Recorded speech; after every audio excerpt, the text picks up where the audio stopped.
माझं गाव कच्छमध्ये भुज नावाचं गाव. लहानपणी दर सुट्टीला आम्ही तिथे जायचो आणि खूप धमाल खूप मस्ती करायचो.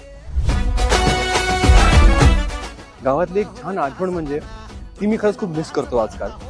गावात जेव्हा आम्ही जातो तेव्हा रात्री झोपताना बेडरूम नसतात, काही म्हणतो ना आपण की स्पेशल जागा आहे की नाही. तो एक घर असतो छोटासा, त्याच्या टेरेसवर जायचं, छत असते, टेरेस पण नसते प्रॉपरली, तिथे सगळे लाईनीत झोप. आणि तिथे लहानपणी जे मला तारे जे आपल्याला दिसतात तिथे मुंबईमध्ये दिसत नाही फारसे, पण गावात अप्रतिम दिसतात. ती एक गोष्ट मी खरंच खूप मिस करतो. कारण सर्वात जास्त धिंगाणा गावातच होत असतं.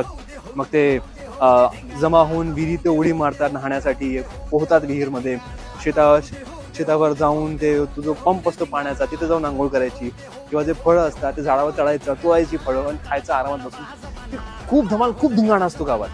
तसंच धिंगाणा आम्ही इथे आता होऊ द्या धिंगाणा 3 मध्ये तुमच्यासाठी घेऊन येत आहोत. सो पाहायला विसरू नका. 16 नोव्हेंबर पासून संध्याकाळी 9 वाजता शनिवार आणि रविवार फक्त आपल्या स्टार प्रवाहावर.